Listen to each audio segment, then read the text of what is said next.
स्वागत है जी आप सभी का एक बार फिर से स्कूपर के मंच पर। तो पंजाब में से 2024 के जो लोकसभा चुनाव है उसको लेकर जो चर्चाओं की जो एक श्रृंखला है उसमें आज हम चर्चा करेंगे जो कांग्रेस के शीर्ष नेता राहुल गांधी जो कल अमृतसर में उन्होंने पहली जनसभा की और उससे पहले 23 और 24 को प्रधानमंत्री नरेंद्र मोदी जो उन्होंने 3 जनसभाएं जो है पंजाब में की है और उसका जो एक विश्लेषणात्मक जो मेरी समझ के मुताबिक जो अध्ययन है वो आपके समक्ष हमने पेश किया था। और आज राहुल गांधी का ये निश्चित है कि राहुल गांधी आएंगे तो जो मोदी जी ने कहा तो और जो राहुल गांधी ने कहा तो उनमें आपस में एक मुकाबला जो है वो एक चर्चा का विषय जरूर बनेगा और वो बना है। तो उसी के तहत राहुल गांधी हम बात करेंगे कि क्या राहुल गांधी ने जो पंजाब में कांग्रेस के को लेकर जो अपना एक दृष्टिकोण जो पेश किया अपनी पार्टी का भी किया और व्यक्तिगत रूप में भी उन्होंने जो कुछ कहा, क्या वो जो प्रधानमंत्री नरेंद्र मोदी ने अपनी 3 जनसभाओं में किया उसके मुकाबले में वो कहां पे उसको रख कर लोगों ने पंजाब के लोगों ने उसको देखा है। तो एक तो है कि पार्टी के कार्यकर्ता निश्चित तौर पे वो अपनी पार्टी के नेता की वाहवाही तो करेंगे ही करेंगे, लेकिन दूसरा है कि आम लोग और तीसरा पहलू है कि हम जैसे लोग जो राजनीतिक जो चुनावी विश्लेषक राजनीतिक चिंतक हैं राजनीतिक टिप्पणियां करते हैं पॉलिटिकल कमेंटेटर हैं, हम लोग उसको क्या किस तरीके से देखते हैं। और मेरी नजर में जो मेरी समझ के मुताबिक ये है कि इन दोनों नेताओं ने जो कुछ बोला उससे एक बात साफ जाहिर है कि प्रधानमंत्री नरेंद्र मोदी पंजाब में बीजेपी अगर है तो प्रधानमंत्री नरेंद्र मोदी की वजह से, अगर उसको वोट जो भी डलेगा बीजेपी के हक में वो प्रधानमंत्री नरेंद्र मोदी की वजह से डलेगा। और दूसरी तरफ जो राहुल गांधी हैं वो पंजाब के संदर्भ में अगर देखें तो राहुल गांधी की वजह से कांग्रेस पंजाब में नहीं है, राहुल गांधी की वजह से नहीं वोट पड़ेगा। और इसके लिए मैं आपको थोड़ा सा पीछे अगर लेके जाऊं तो 2019 का जो चुनाव था जिसमें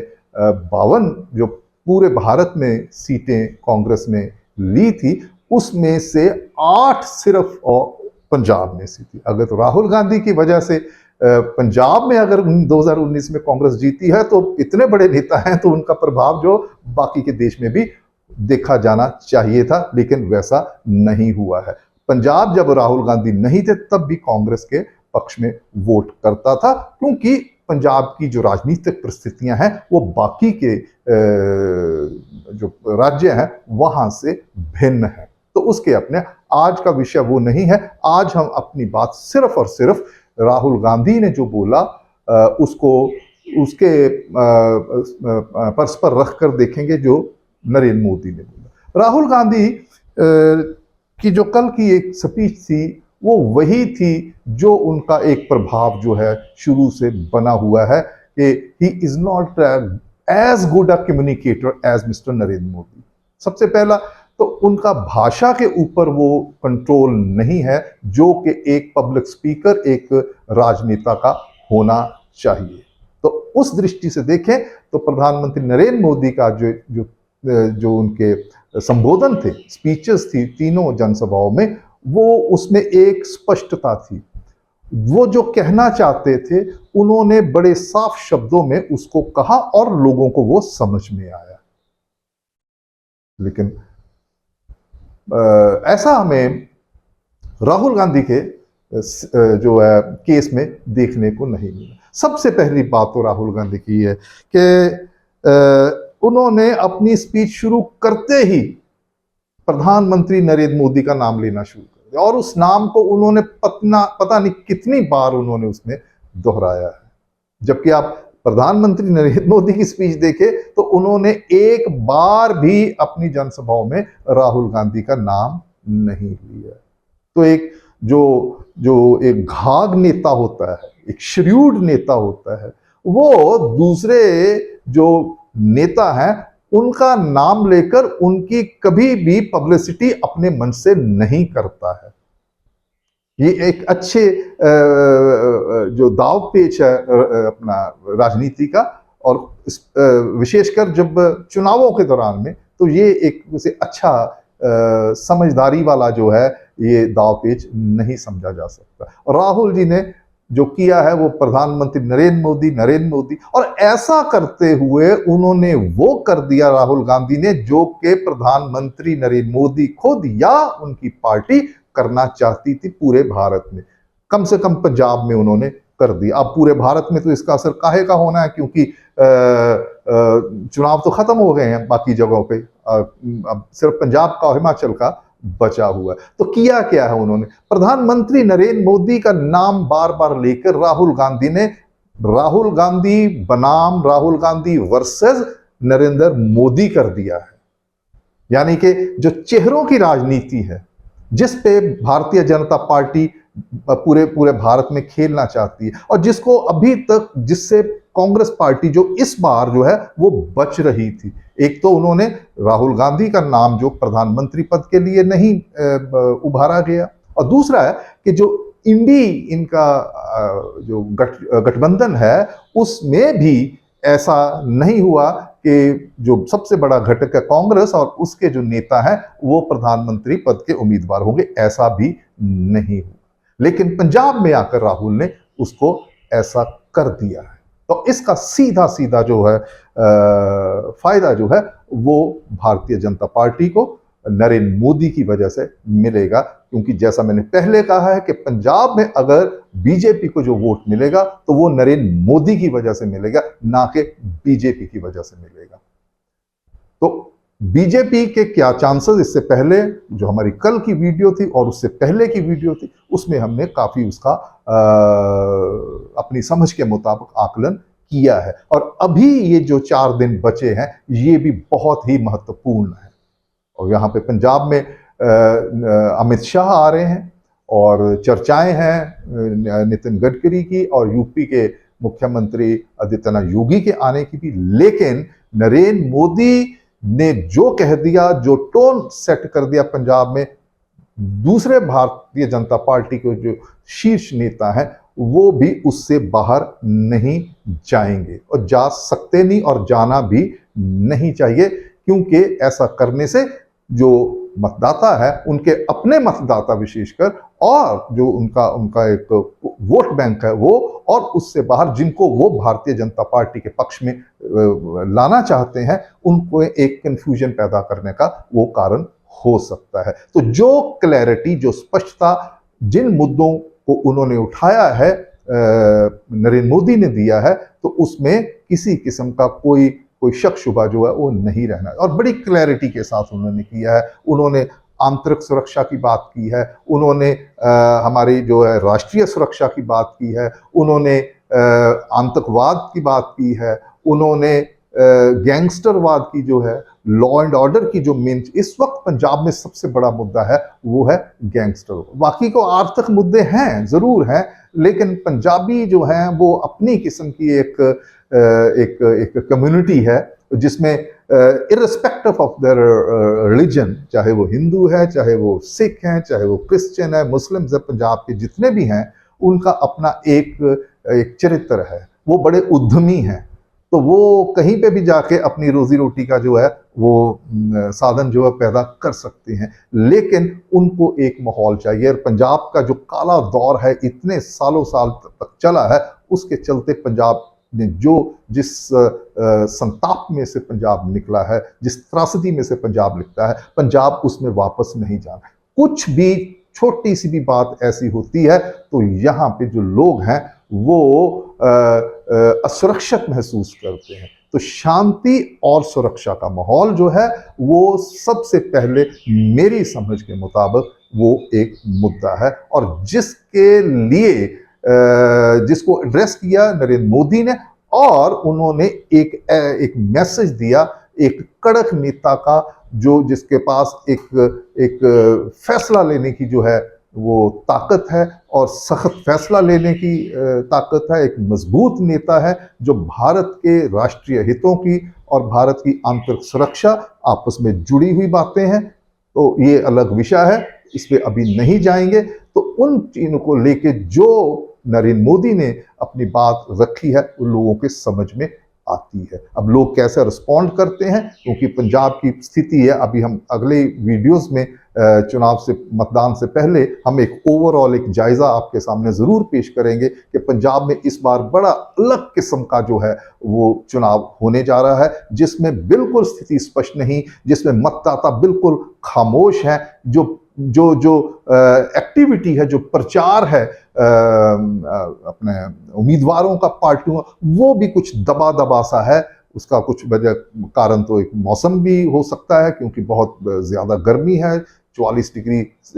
डिग्री से ऊपर ही जो तापमान है दिन का रहता है, 42, 43, 44 डिग्री भी पहुंच गया है। लेकिन फिर हाँ, बहरहाल होता रहता है, मौसम तो ऐसा ही रहता है, लेकिन एक वो उत्साह नहीं है। हर कोई अपनी अपनी लड़ाई लड़ रहा है। सब पार्टियों के जो नेता है, उम्मीदवार, वो अपने अपने क्षेत्र तक सीमित है। और इस माहौल के चलते दो बड़े नेताओं का, जो परस्पर मुख्य विरोधी हैं राष्ट्रीय स्तर पे, उनके शीर्ष नेता जब आते हैं, बात रखते हैं, तो निश्चित तौर पे वो इसमें उसका वो एक आकर्षण का केंद्र रहते हैं। और देखिए, अब आता हूं राहुल गांधी के ने और जो बातें की। एक तो उन्होंने ये कहा